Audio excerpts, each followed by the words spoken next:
estamos aqui em mais um Pod Atitude, o podcast do Ministério Atitude da Primeira Igreja Batista do Pará.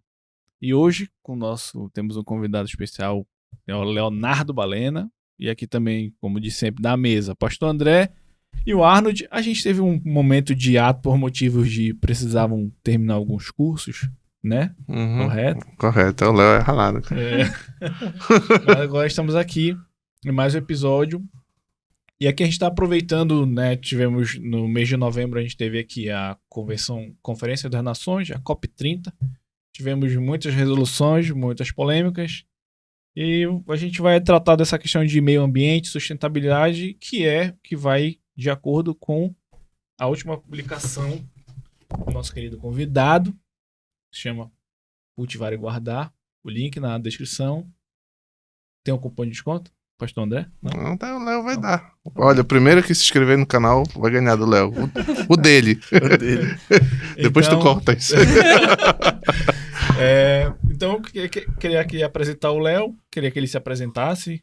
Quem é Leonardo Balena, o que ele faz.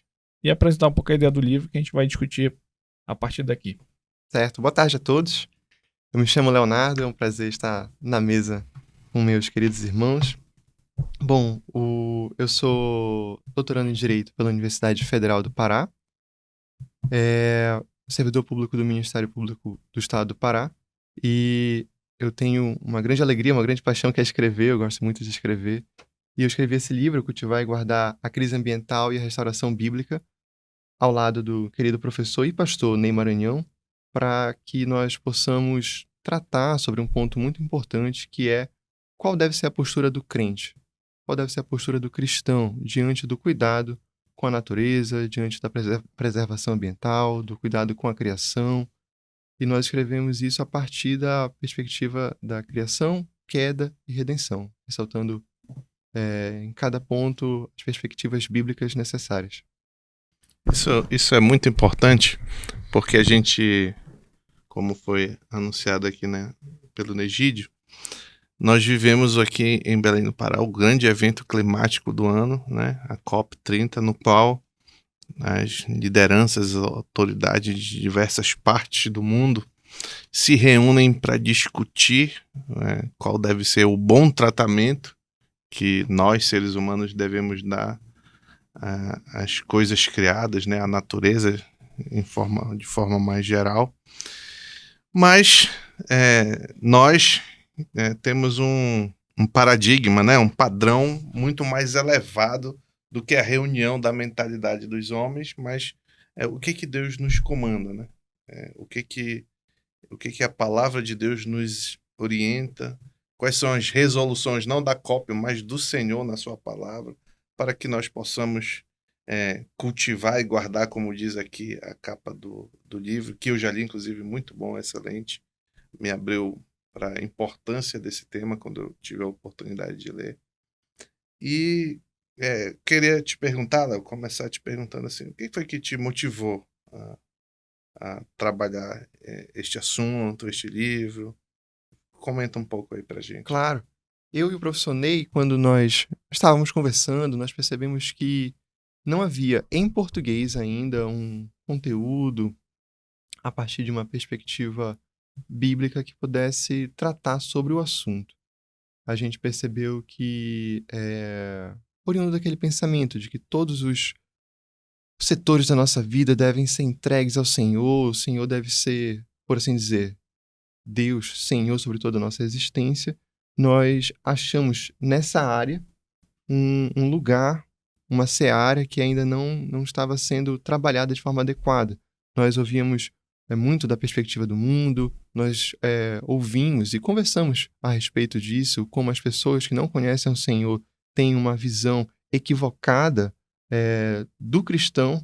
Elas atribuem, por exemplo, nós vamos conversar mais sobre isso posteriormente, que o crente tem essa visão de domínio sobre a natureza, e isso é equivocado, isso gera como consequência destruição, e a visão cristã deve ser deixada de lado como consequência.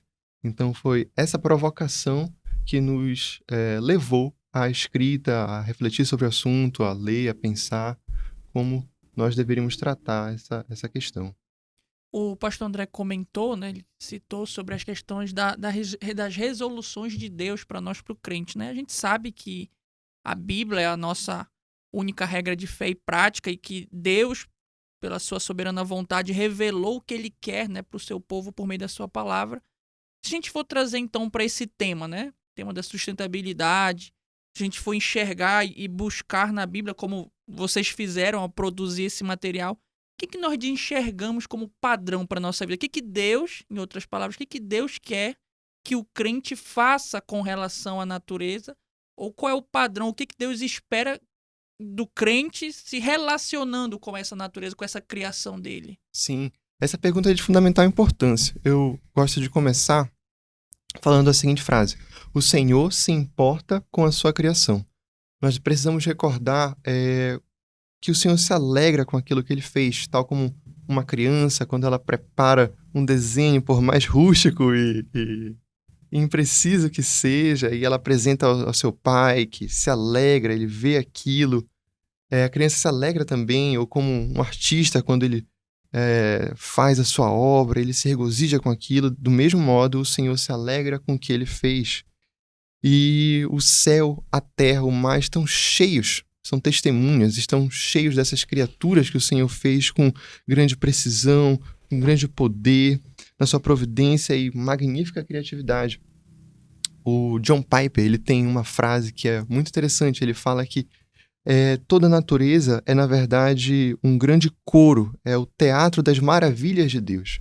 Isso é curioso nós falarmos, porque a gente consegue se recordar, por exemplo, daquele filme, O Interestelar.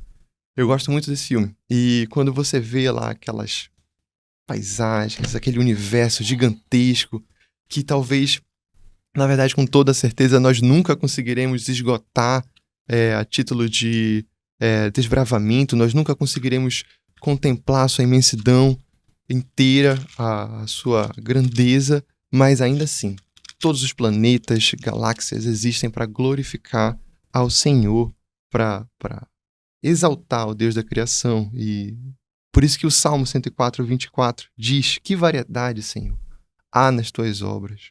Todas com sabedoria as fizestes, a terra está cheia de todas elas. Então, eu acho que esse é um importante começo para nós tratarmos sobre essa questão. Eu acho que Paulo é muito feliz na definição que ele dá sobre isso que tu estás falando, Léo, em Romanos capítulo 1, verso 20, só parte do verso, que ele diz assim: porque os atributos invisíveis de Deus, assim o seu eterno poder, como também a sua própria divindade, claramente se reconhecem desde o princípio do mundo, sendo percebidos por meio das coisas que foram criadas. É possível enxergar de Deus na sua criação. E Deus, é interessante o argumento de Paulo, e nós sabemos disso também pela criação humana, que foi feito à imagem e semelhança de Deus.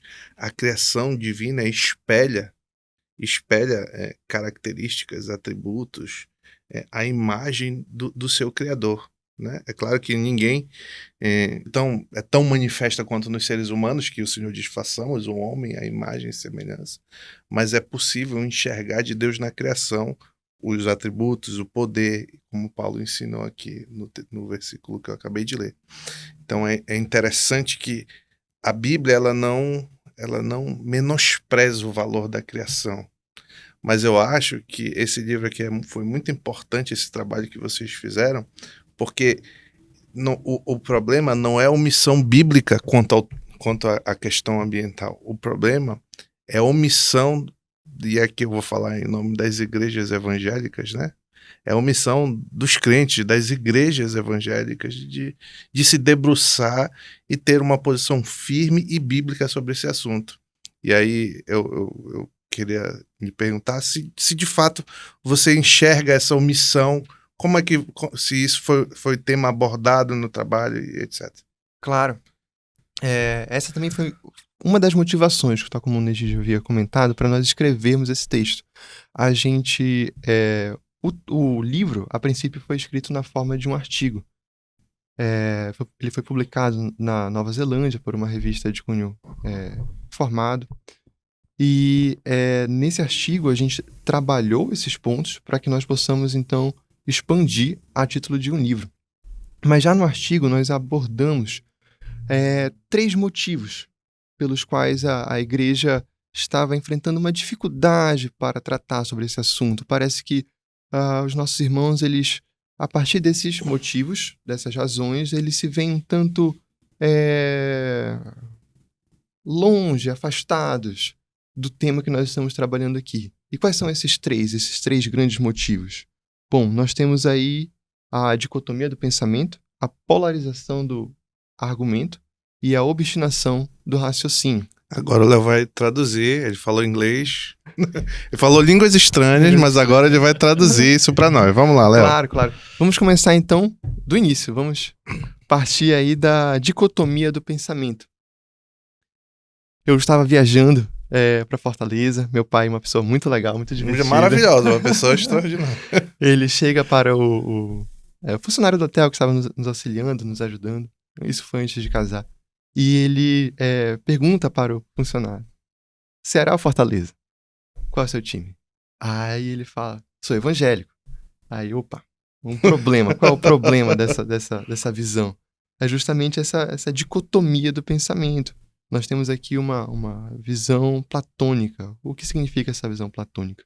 É uma distinção entre 2 andares. Você tem um andar superior, que é o mundo das ideias, da perfeição, das formas imutáveis, e um andar inferior, que seria das aparências, daquilo que é deixado a uma visão, uma perspectiva secundária.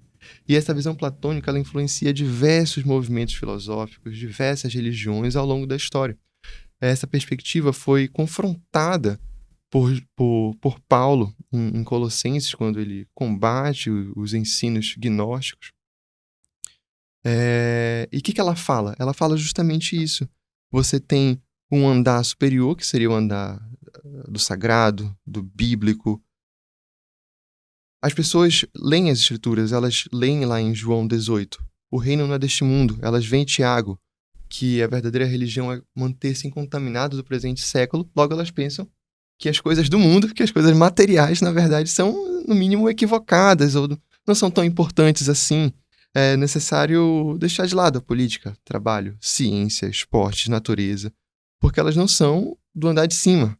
E só que essa visão é extremamente deficitária, porque ela rompe a integralidade da criação e você passa a ter nas coisas do mundo uma relevância meramente secundária.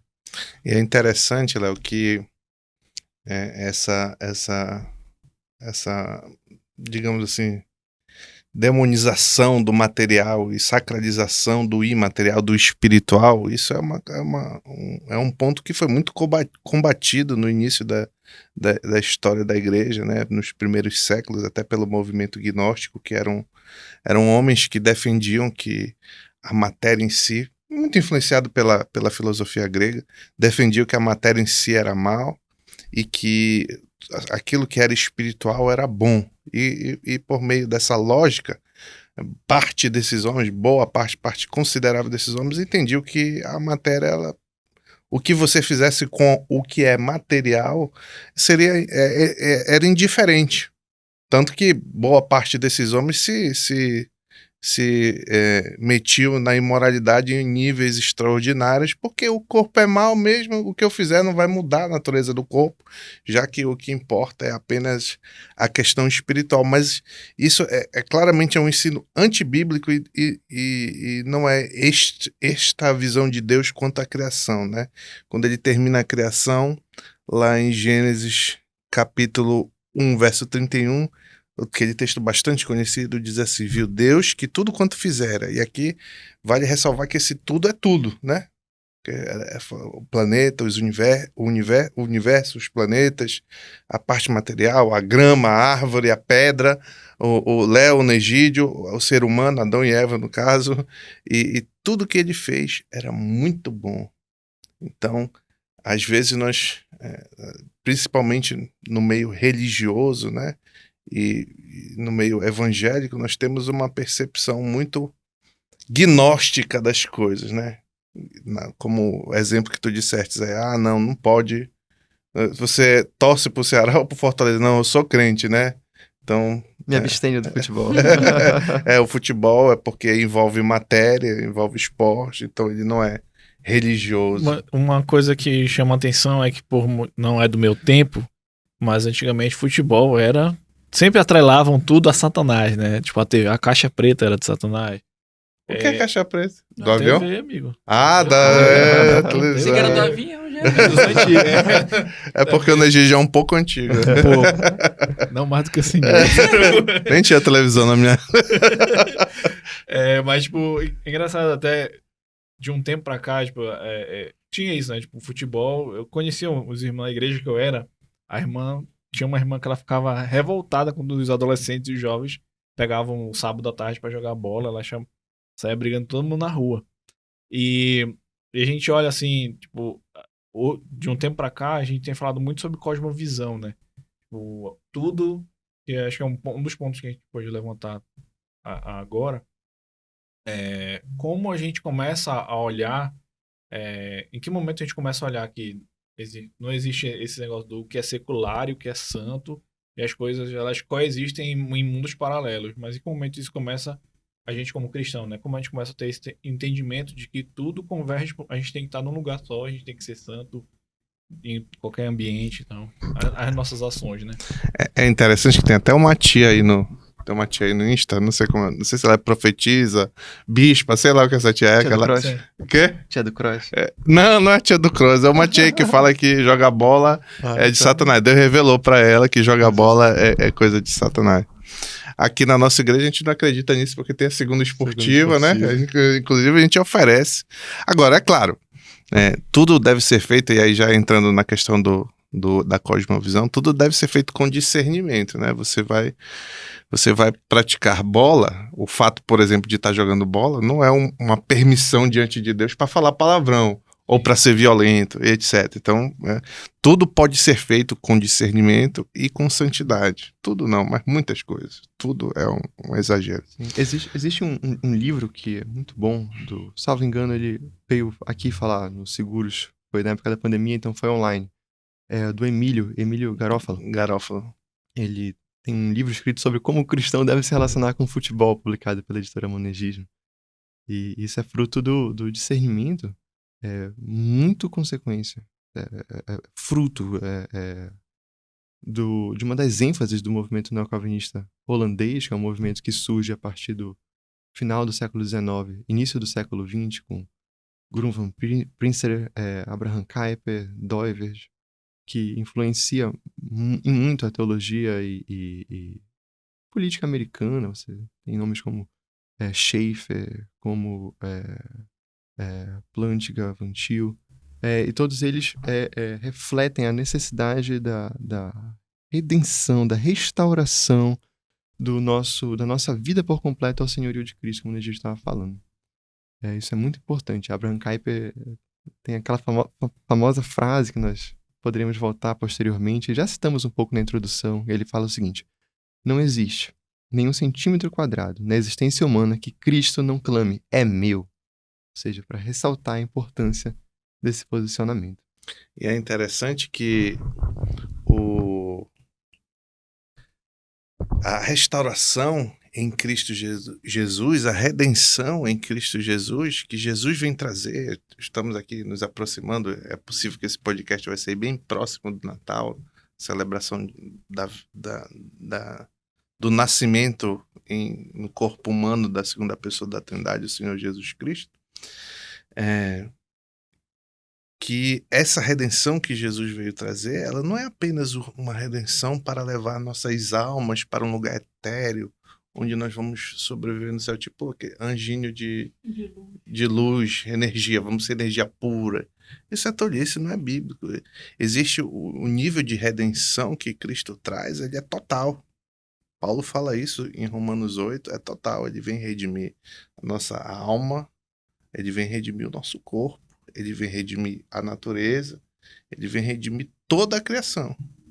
Tem muito crente influenciado sem saber por essa filosofia grega do primeiro e segundo século, que nasceu ali no primeiro e no segundo século, que eles eles acham até hoje que depois desse mundo que o corpo é a prisão da alma. Quem nunca ouviu essa expressão? O corpo é a prisão da alma.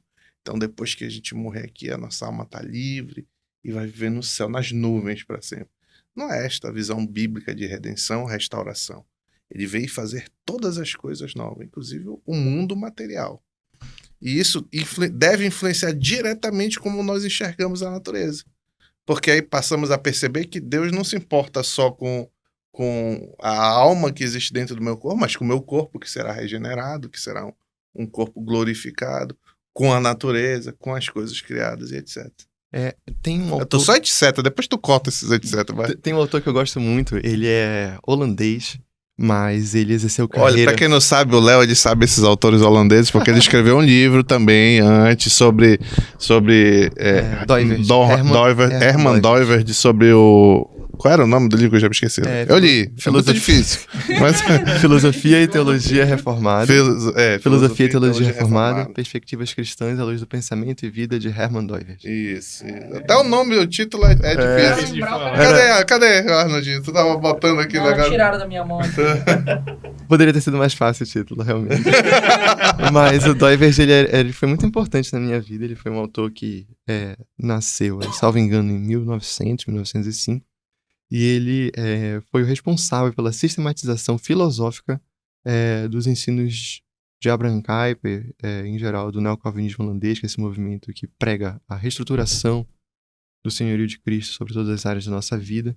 E ele tem essa filosofia robusta. E eu estava falando sobre esse autor, né? O Albert Wolters. Ele fez carreira no Canadá, na Redeemer College, que é uma seara muito grande também de bons autores. E ele tem um livro que foi publicado em português pela editora, salvo engano, pela Vida Nova, posso estar equivocado, mas o nome do livro é A Criação Restaurada. Não sei se vocês já tiveram contato, já viram? Mas é um livro muito interessante. Ele fala sobre essa questão da cosmovisão cristã. A gente, na escrita do nosso livro, nós utilizamos bastante ele. E ele faz uma distinção entre estrutura e direção. Ele diz que aquilo que Deus criou simboliza a estrutura. Deus criou a vida, Deus criou os seres humanos, Deus criou as relações que esses seres humanos possuem. Podemos mencionar sexo, podemos mencionar política, podemos mencionar diversas estruturas criadas pelo próprio Senhor, potencialmente já existentes no Éden. E só que o ser humano, a partir da queda, o que acontece com essa estrutura? Ela ganha uma direção perversa, ela ganha uma direção equivocada. Então, cabe a nós restaurarmos essas estruturas criadas. E essa distinção é importante nós realizarmos, porque às vezes as pessoas pensam, tudo que envolve, por exemplo, o futebol é equivocado, porque as pessoas vão lá no estádio, elas falam palavrão, xingam o juiz, elas colocam seu coração nessas coisas. Mas, na verdade, isso aqui é uma direção equivocada que o esporte pode ter. O que nós devemos fazer não é rejeitá-lo por completo, mas sim restabelecê-lo a direção adequada, a diretriz criacional útil, valorosa, boa, encontrada nas Escrituras. Agora, Léo, falando sobre isso, eu lembrei de quando eu li o artigo, esse artigo que deu origem a esse livro, e a gente chegou até a conversar sobre essa questão dessa redenção, né? Essa redenção, neste mundo caído, segundo a palavra de Deus, é limitada. Existe um limite em que o ser humano pode redimir a cultura, e entenda-se por cultura a totalidade da produção humana, que seja, não é só livro, música, filme, não, qualquer coisa, um prédio, um jogo de futebol, um esporte, tudo isso é cultura humana. E nós cristãos que fomos regenerados em Cristo Jesus, nós devemos nos empenhar para que em todas as áreas da nossa vida, quer seja eclesiásticas, quando nós estamos na igreja, ou no nosso trabalho, ou qualquer hobby que nós tenhamos, nós temos que buscar fazer de forma que agrada a Deus, ou seja, de alguma forma redimir. Mas existe um limite para isso, porque não é possível ao homem, por mais que tenha a compreensão, tenha a iluminação dessas ideias de uma cosmovisão cristã, restaurar aquilo que só Jesus pode fazer. Paulo, agora eu citei Romanos 8, mas Paulo fala sobre isso, porque sabemos que toda a criação a um só tempo geme e suporta as angústias até agora. E esse geme e suporta sofre as consequências da queda e do pecado. Mas essa mesma criação espera a revelação dos filhos de Deus, para que então a volta de Jesus Cristo em poder para restaurar todo, fazer tudo novo. Então, novo céu e nova terra. Esse comentário é muito importante. Salvo engano, o pastor me encaminhou um texto do Heber Campos, Isso. que ele trata exatamente sobre esse ponto. Há um limite. Você não pode querer simplesmente colocar o céu na terra. Há um limite que você pode fazer até chegar lá. É aquele ensino do evangelho, né? Nós seremos sal e luz. E sal não restaura o alimento. Sal, ele refreia a podridão. E a corrupção. Né? Ele faz com que demore mais. Esse deve ser o papel do crente. Em todas as áreas em que ele se envolver, inclusive da cultura, deve se envolver com discernimento. Não é pecado, não. Não é pecado você ouvir uma música, você ver um filme, você praticar o esporte. Isso não é pecado. Mas você deve fazer sempre buscando a glória de Deus e de forma santa, né? Eu vejo... Teve uma vez que a gente estava naquele curso de masculinidade lá com o pastor Heike, e num dado momento, alguém falou sobre mídia, né? Mídia... A mídia é o fim, mano. Mídia é um negócio perigoso. Então, perdi meu emprego. Pode restaurar o mídia. Pode restaurar meu emprego. Pode restaurar meu emprego. Mas uma coisa que a gente falou assim, porque a gente tava falando sobre TV, alguma coisa do tipo assim. Acho que um dos assuntos que eu levantei assim, pastor, mas lá em Apocalipse já não diz que tipo, vai estar tudo uma desgraceira só e tal. Vai estar tudo tão complicado assim. Eu vejo que às vezes, tipo, essa questão de parece que o pessoal quer trazer o céu pra terra. Vou usar um exemplo clássico. Na época que a TV Globo, ela começou a fazer eventos gospel, evangélico, tipo show e tal, e transmitir na TV. Ou quando começou a criar personagens evangélicos nas novelas. Era bacana, sempre um camarada bem ignorante. E aí eu lembro que a galera fala assim, não, mas olha, a Globo tá se redimindo, ela vai virar cristã, não sei o quê. Vai sim. E a galera depositava Vai de mal a pior. Vai mudar agora. E, tipo, aí a gente entra nesse equilíbrio. Beleza. Já que a gente vê que no Apocalipse vai estar tudo mesmo largado as traças, eu tenho que fazer alguma coisa parece que eu quero acelerar o Apocalipse ou não, vou ficar só na minha que acho que eu vou... Essa pergunta é muito boa, porque também vai direto no que eu falei aqui, né?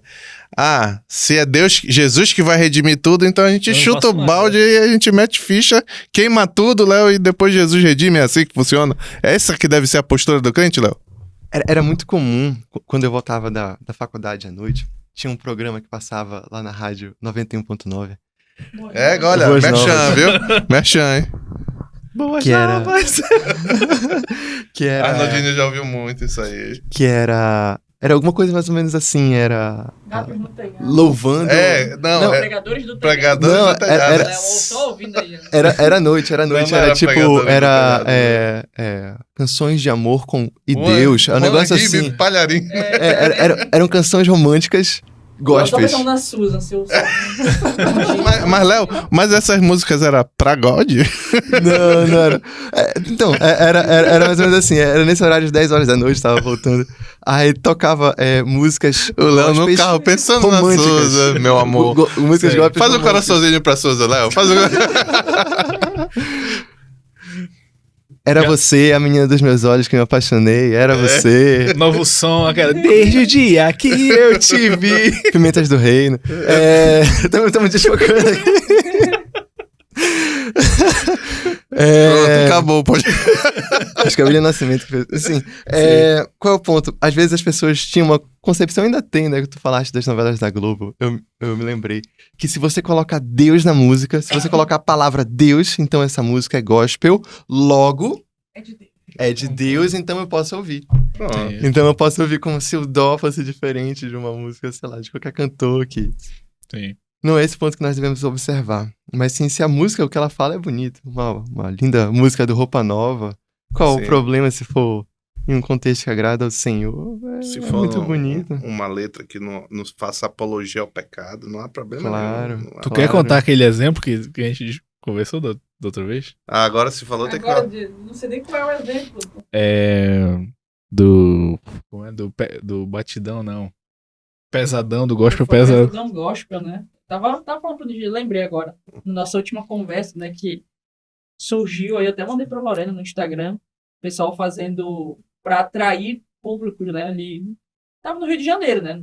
Provavelmente é do público lá do Rio de Janeiro, mas, enfim, fizeram Pesadão Gospel, né? No Então, passinho da abençoada. não. É mais pesado que É mais isso. pesado que isso. Olha, entendi. você vê que o Léo. Não pode. Se é pesado, não pode. O Léo consome esse conteúdo, né? Eu fui um adolescente normal.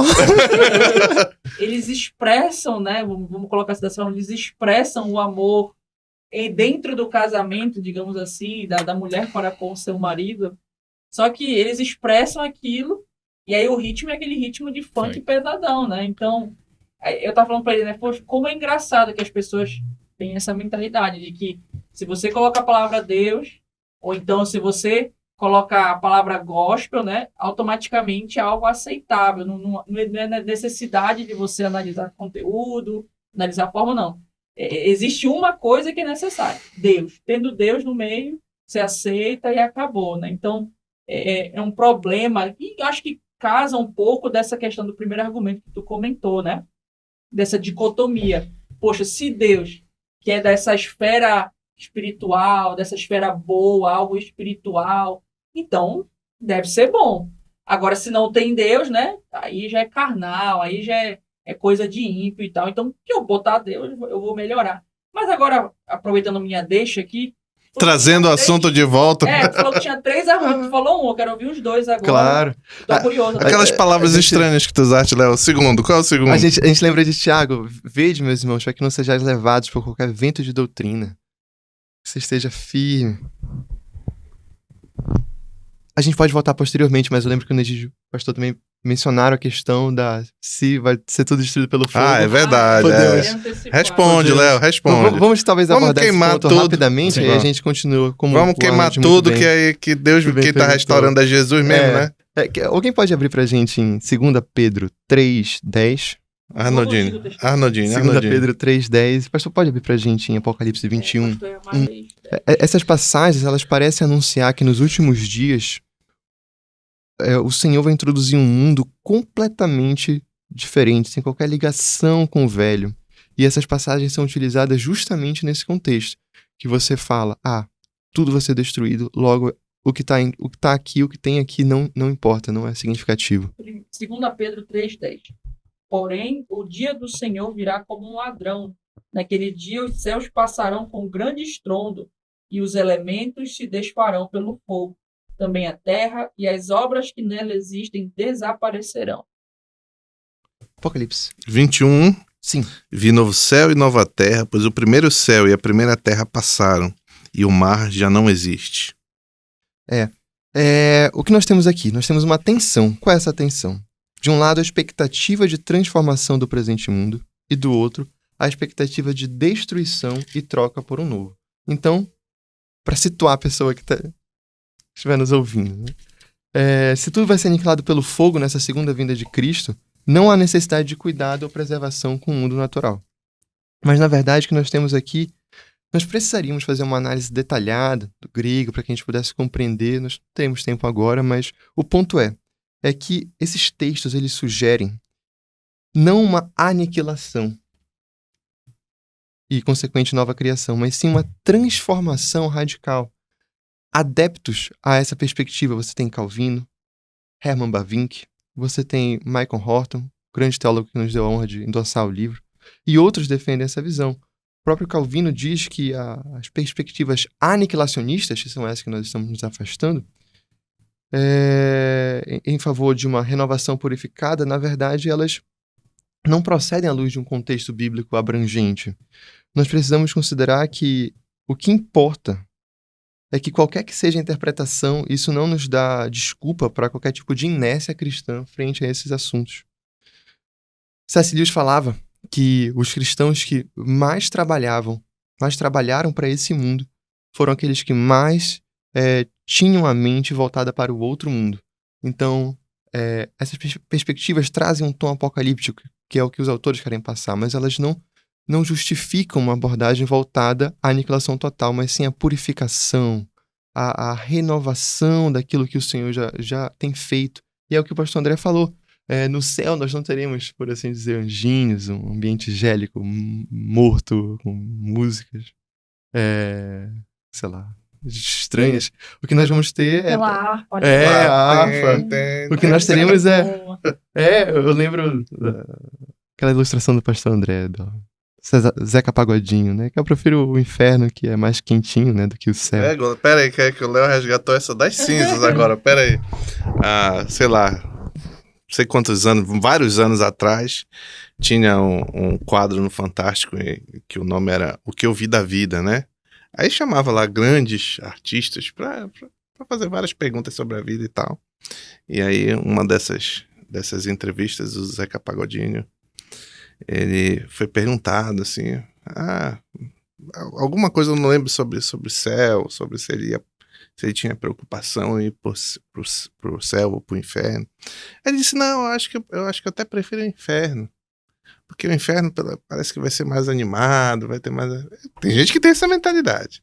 Vai ser mais animado, vai ser mais assim, mais quentinho, não gosto de frio e tal. É uma visão completamente equivocada, né? Choro e ranger de dentes. Um lugar que é terrível. Mas não se preocupa, Zeca Pagodinho, que se tu não te arrepender, daqui a pouco tu tá lá. Numa perspectiva de salvação, já pensou, você vai passar 1000 anos, 10.000 anos, essa eternidade. Terrível.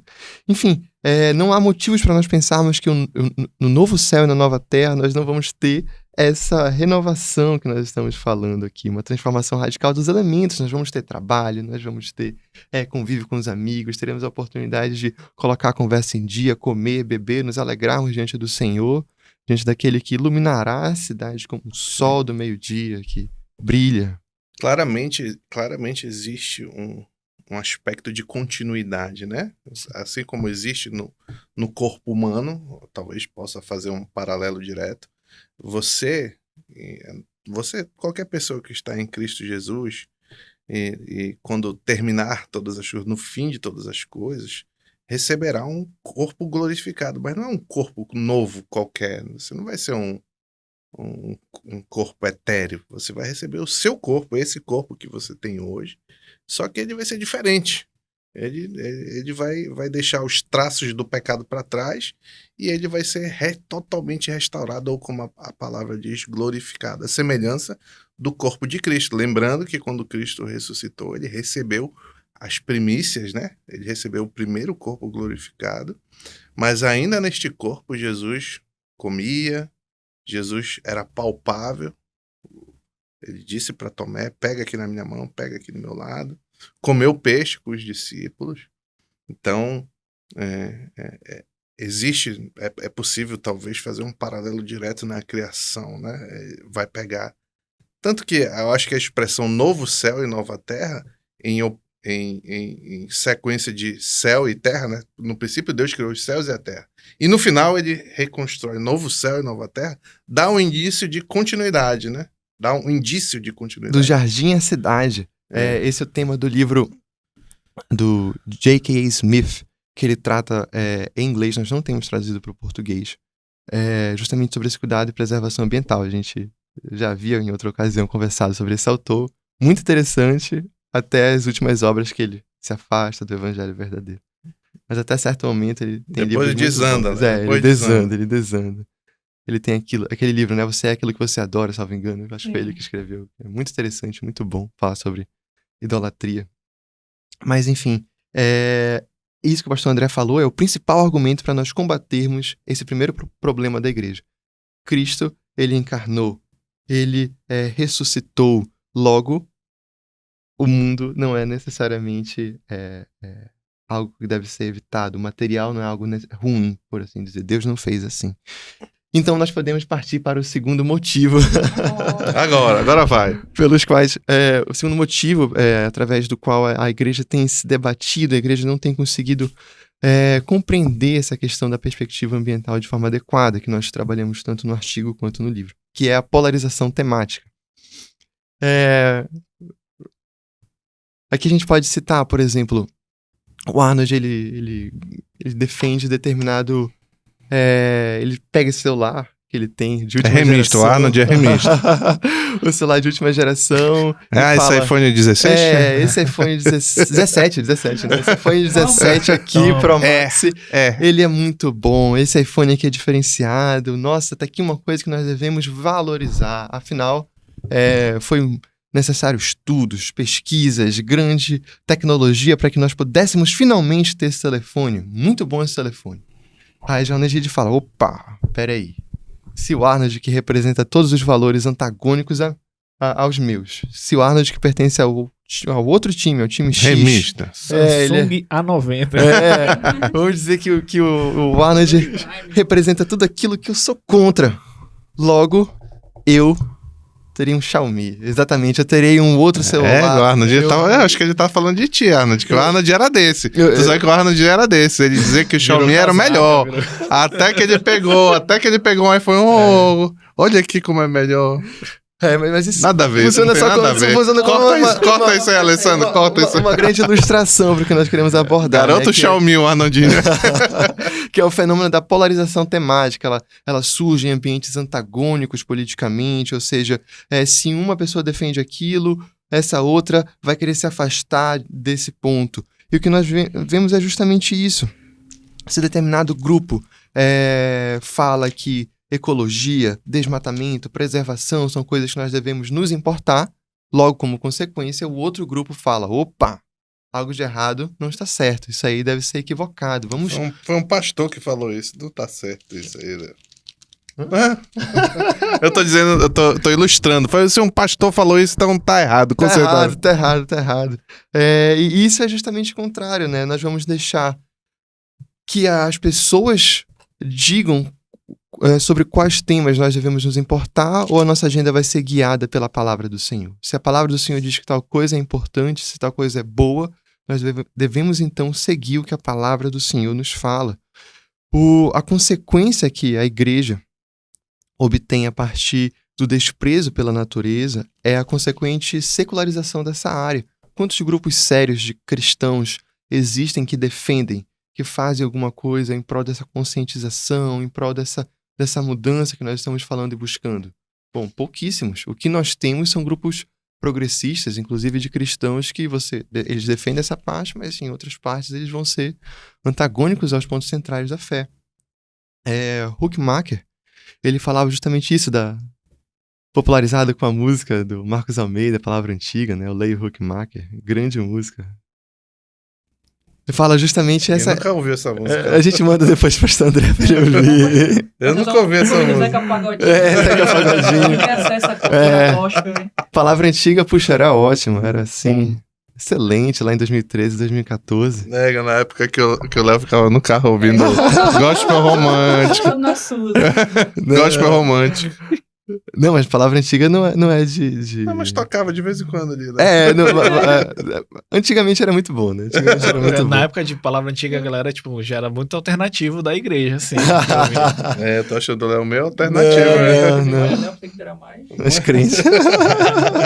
Mas, enfim, Hans Huckmacher, ele foi um sobrevivente do nazismo, um grande nome, ele traz os ensinos de Doivers para a perspectiva da arte, né? Então ele constrói uma teoria ontológica da arte extremamente complexa, difícil de ler, mas muito interessante.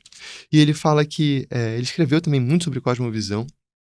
Ele diz que quando a igreja se afasta disso, o que nós temos é uma espiritualidade fantasmagórica, ou seja, uma espiritualidade que não tem corpo para se fazer existente nessa comunidade. Você tem uma espiritualidade fantasminha camarada, por assim dizer, né? Que tá lá, mas não existe. Como é que a gente vai ser sal e luz nesse sentido?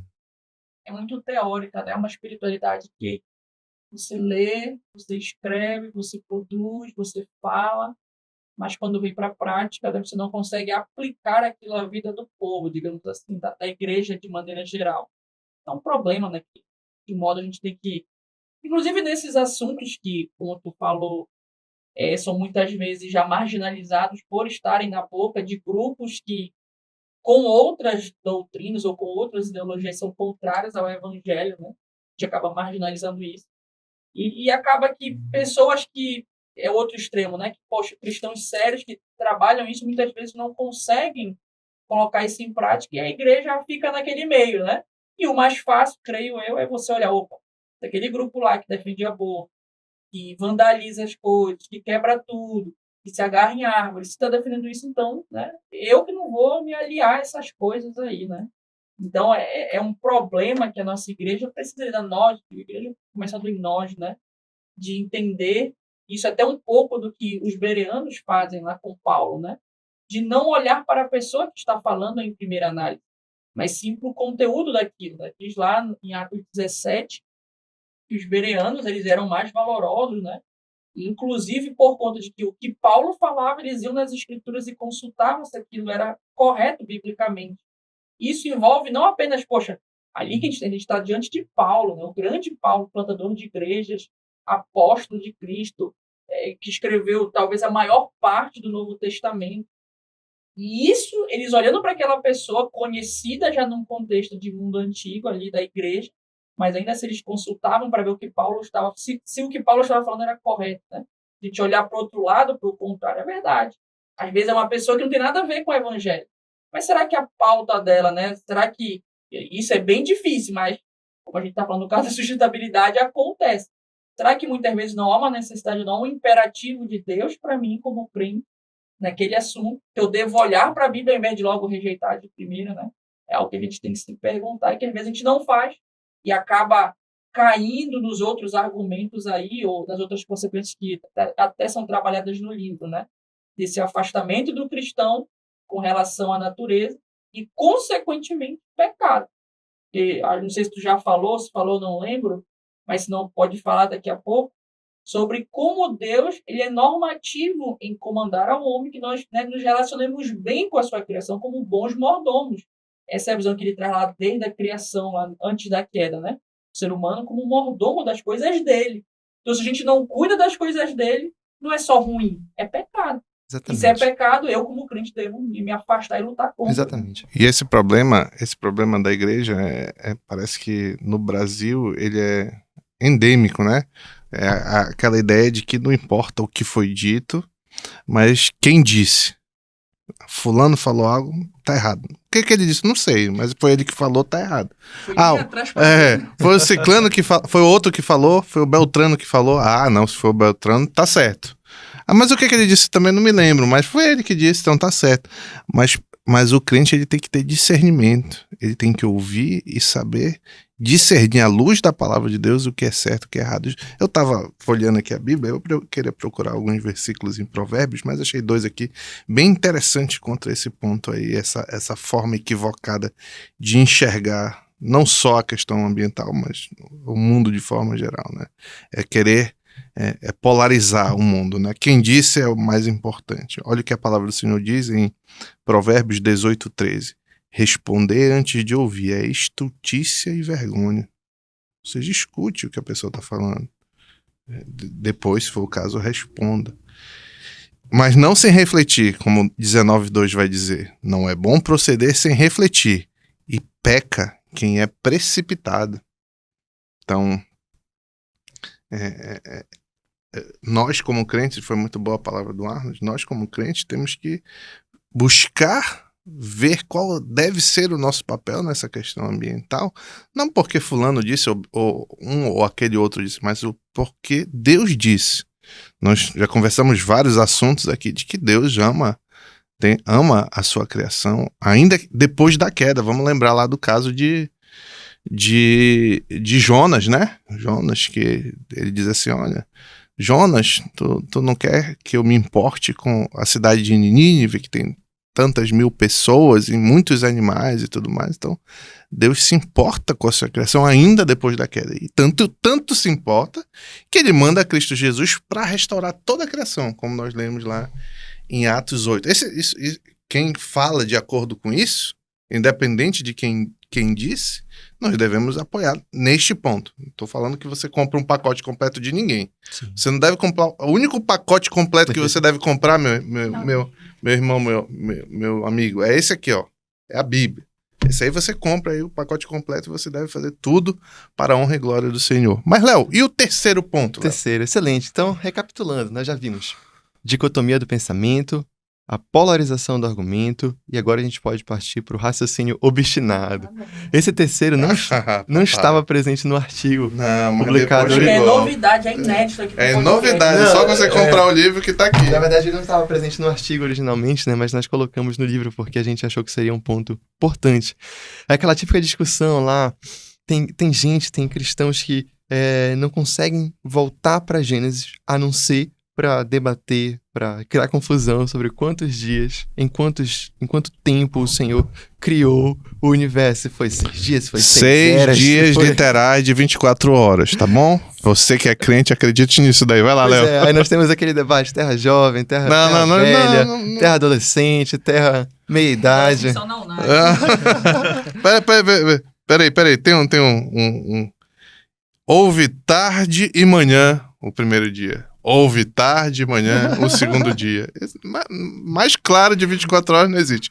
Fecha parênteses. Vai, Léo, mete ficha. Eu sou meio obstinado. Não, foi um ótimo comentário. E é justamente isso. Se você não sabe sobre esse debate, não vá atrás. Não vai te confundir. Acredita no pastor que são 6 dias e segue em frente. Mas é justamente esse raciocínio obstinado, porque parece que existem temas muito mais importantes, que são muito mais práticos, mas a igreja não consegue tirar a mentalidade desse ponto, né? E então, agora a gente pode se perguntar, né, a partir dessas três visões erradas, equivocadas, que a igreja não consegue analisar de forma adequada o que nós estamos tratando aqui, qual deve ser o posicionamento da igreja? Qual deve ser a visão do crente? Aí nós partimos da perspectiva da criação, queda e redenção para podermos responder a esse assunto. Começando com a criação, nesse sentido. Nós já citamos na introdução, mas vamos relembrar agora. Tínhamos um escritor, um professor da Universidade da Califórnia chamado Lynn White, mais ou menos aí na década de 60, influente. Ele escreveu um artigo que foi muito importante. Nesse artigo ele trabalhava as raízes históricas da nossa crise ecológica. E esse professor, ele falou mais ou menos o seguinte, lá na Universidade da Califórnia. Vejam, nós precisamos nos desprender da arrogância, do orgulho propagado pelos cristãos a partir da ideia de domínio sobre a criação. Para que então a gente possa cuidar, para que então a gente possa preservar a natureza. Pode isso, Arnaldo? Não pode. É isso que tu divulga no teu livro? Não é isso. A Francis Schaeffer, ele tem um livro dele, né? A Poluição e Morte do Homem. Esse livro é antigo, a última edição foi de 2002, mas é excelente. Ele foi uma das principais obras que nós utilizamos no nosso livro. E Schaeffer, ele vai combater a visão desse professor. Ele diz o seguinte, olha, é necessário nós olharmos para que a gente possa entender a visão de domínio para a criação. O que o cristão acredita? Ele acredita que Deus criou os céus e a terra. E quando o Senhor cria, ele faz uma distinção entre atos criacionais, que seria essa atividade criadora, haja luz, haja firmamento, e ele também faz uma distinção entre isso e o sustento. Deus não somente cria, como ele também sustenta a realidade criada. Isso é a criação. Criar e sustentar. E agora, por que Deus criou? Por que ele fez tudo isso? Bom, nós sabemos que Salmos 19 fala isso com muita propriedade. Os céus proclamam a glória de Deus e o firmamento anuncia a obra de suas mãos. Ou seja, nós estamos aqui para a glória e louvor do Criador. Do Senhor fez todas as coisas para o louvor da sua glória, como a gente lê lá em Efésios 1, Paulo escreve. Então, tendo criado tudo para louvor e honra e glória do seu nome, ele formou o ser humano, como Arnold estava mencionando para a gente, de uma forma muito especial. É interessante nós notarmos o seguinte, nós temos uma dupla perspectiva. De um lado, nós temos a infinitude. Da perspectiva da infinitude, Deus é o grande criador que fez todas as coisas ex nihilo, do nada. Ele criou tudo com grande poder e todos nós, junto com a natureza, estamos desse lado aqui, diferente dele. Nós somos, nesse sentido, um com a natureza. Por quê? Porque nós compartilhamos a unidade criacional, nós compartilhamos a bênção da multiplicação, o sexto dia, nós fomos criados da mesma forma, do ponto de vista da infinitude. No entanto, do ponto de vista da pessoalidade, aí nós nos afastamos do restante da criação. Porque do ponto de vista da pessoalidade, nós somos únicos, nós somos distintos, pois nós fomos feitos à imagem e semelhança divina. Tentar apagar essa distinção não é bíblico. Nós já lemos, Gênesis 1:26, que o Senhor disse: façamos o homem a nossa imagem e semelhança. A imagem e semelhança, Deus o criou então o homem e a mulher.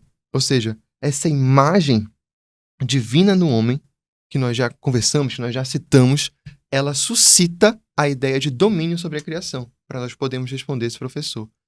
A imagem e semelhança divina no homem suscita a ideia de domínio sobre a criação. E essa isso é muito importante, porque essa foi a primeira ordem que Deus deu aos seres humanos depois da bênção da multiplicação. Ele fala, multipliquem-se. Depois disso, lá em Gênesis 1:28, ele diz, enchei a terra, sujeitai, dominai sobre os peixes, as aves, todo animal que há na terra. E o que é então, para nós respondermos, essa perspectiva da criação? O que é essa noção de domínio? O que isso significa? Uma pessoa de fora vê, os cristãos defendem domínio? Tem uma coisa muito errada nisso, mas na verdade não. O domínio que está na Bíblia não significa alguma espécie de exploração autônoma, de violência, de agressão, destruição. Não, muito pelo contrário. Horton vai dizer que significa justamente essa diretriz para cultivar e guardar, preservar o jardim nessa santidade original que ele foi criada. Como o Arnold havia mencionado, a ideia de mordomo, de vice-regente da criação, esse papel que Deus coloca ao homem. É um domínio, digamos, primário, É um domínio subordinado ao dono, Isso. Eu domino como alguém que está responsável por algo de outra pessoa, É aquele famoso... Vice-regente. É o vice-regente, mas é o famoso caso, é um filme antigo, mas eu gosto muito, é o Iluminado, O filme do Iluminado é o camarada que vai ser o mordomo lá do hotel, lá onde acontece toda a história e tal. Então, qual é o papel dele? O cara fala assim, olha, eu vou sair, o hotel vai fechar por conta da neve e tu vai ter que cuidar de tudo. Esse filme não é de Deus, tá? Eu não conheço. Eu vi muito tempo atrás. Então, ele viu quando ele era criança. Mas o Iluminado diz isso, Você pode botar outro que talvez mais famoso, mais crente, digamos assim. O do Alfred, do Batman, O Alfred, pra mim, a gente conversou... Mais crente o Alfred do Batman. O Alfred do Batman. A gente já conversou várias vezes. Pra mim, o Alfred é o melhor modelo de mordomo. O Alfred mata e morre pelo Bruce, Por Bruce que não é dele. Pela mansão mansão Wayne. Essa é a ideia. Não é dele, mas ele é tão dominador do algo do seu dono que ele vai e dá tudo de si para cuidar, inclusive do filho do dono. Sim. Um exemplo bíblico muito marcante é aquela parábola de Jesus que ele dá aos administradores determinada quantia. E eles precisam não apenas esconder aquela quantia como o administrador mal fez, mas produzir. Investir, Excelente. Excelente. E um ponto muito marcante aqui é a relação entre domínio e o mandato cultural. O que é o mandato cultural? O mandato cultural está lá em Gênesis 1:28, que nós já lemos, que nós já abordamos.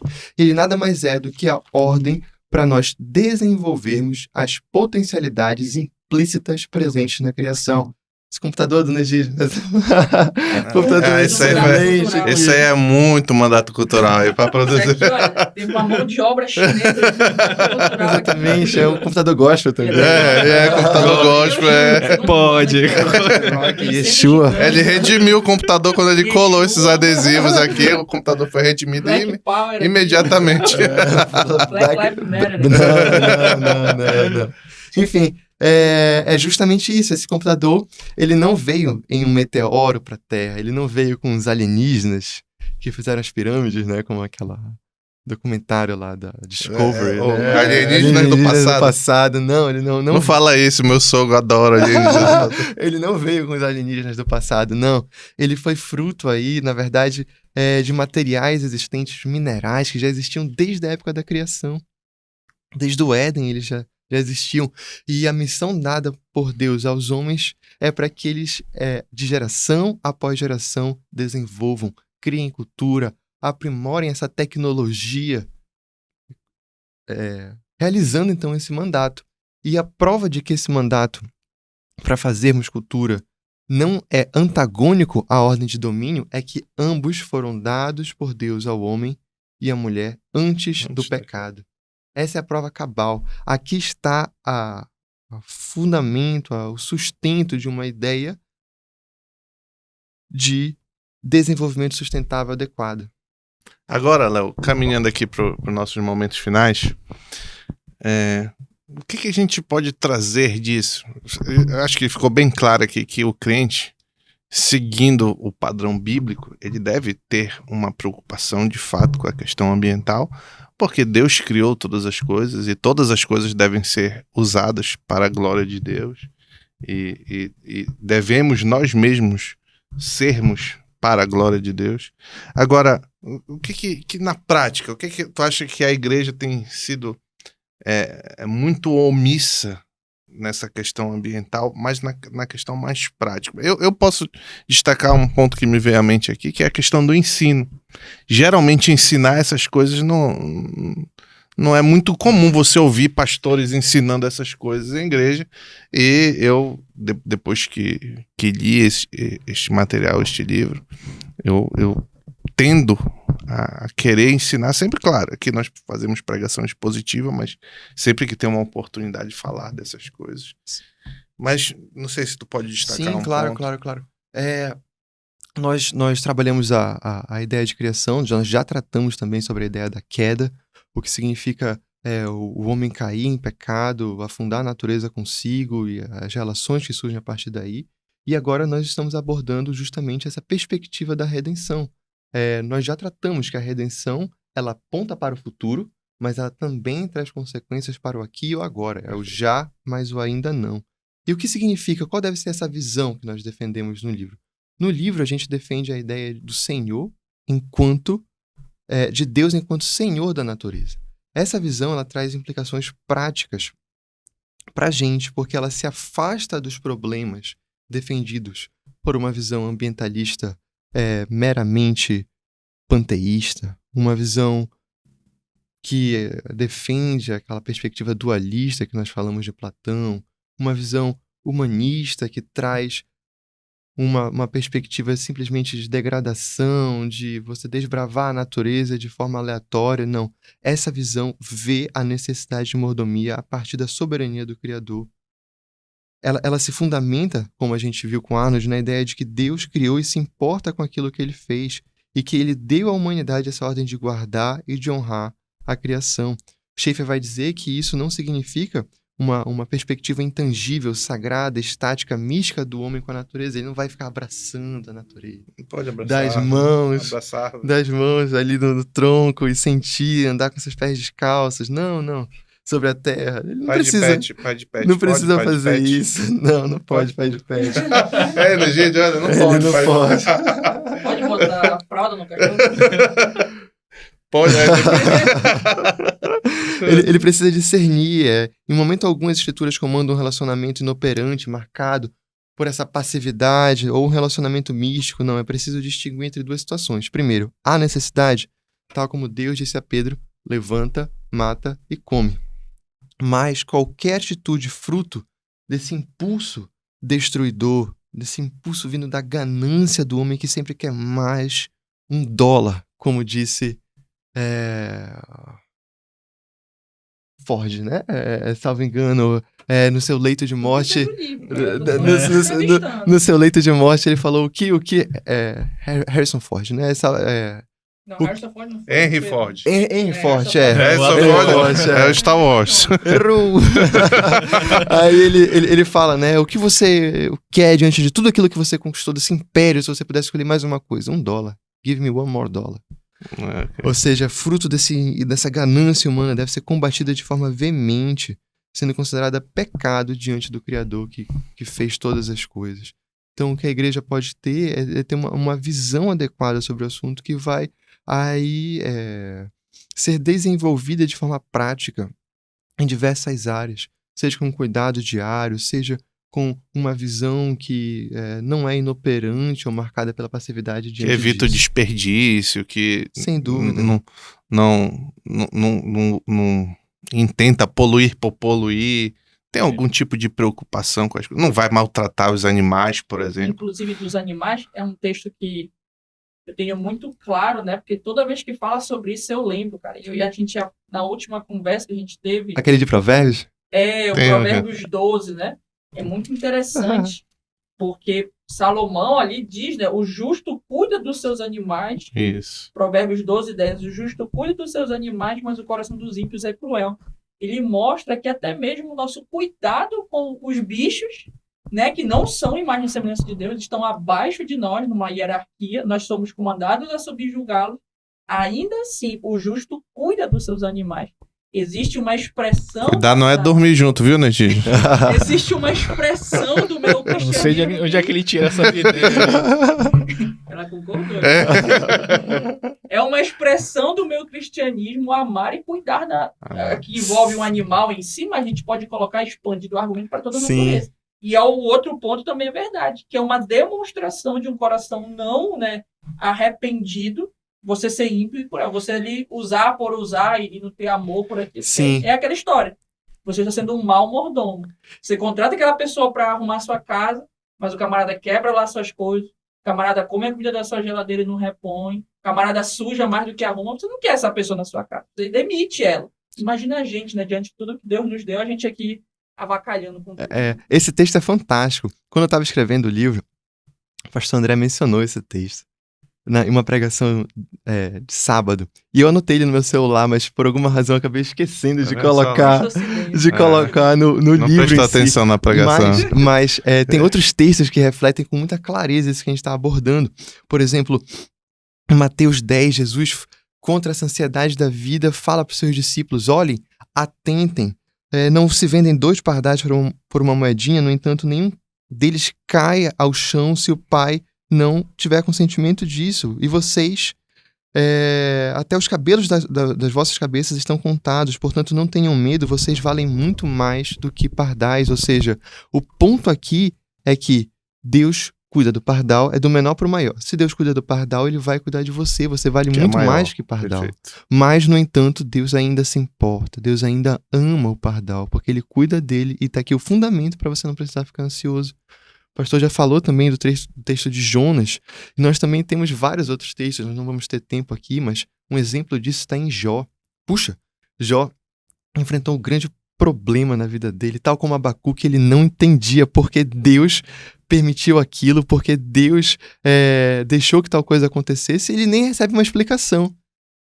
O que ele recebe? Existe essa crença, né? Que Jó passou por tudo isso e não pecou. Na verdade, Jó teve... Não, questionou bastante, murmurou bastante, mas ele não negou a Deus. Ele não se afasta do seu Criador, mas ainda assim ele questiona né? profundamente. A ponto de Deus vir e falar, Jó, Exatamente. Quem tu pensa que tu é? Toma, senta aí e te prepara. Isso. Jó perdeu mulher, Jó perdeu bem, Jó perdeu seus filhos, Jó Os perdeu animais. tudo. E ainda vem 3 amigos Bacana, esses amigos bacanas gente boa. pra perturbar Amigos, a gente vida boa. dele. E no final, Jó questiona Deus assim profundamente. E o que Deus responde para Jó? Deus dá uma explicação sistemática a Jó, por que ele permitiu que Satanás falasse, por que ele permite que o justo passe por isso.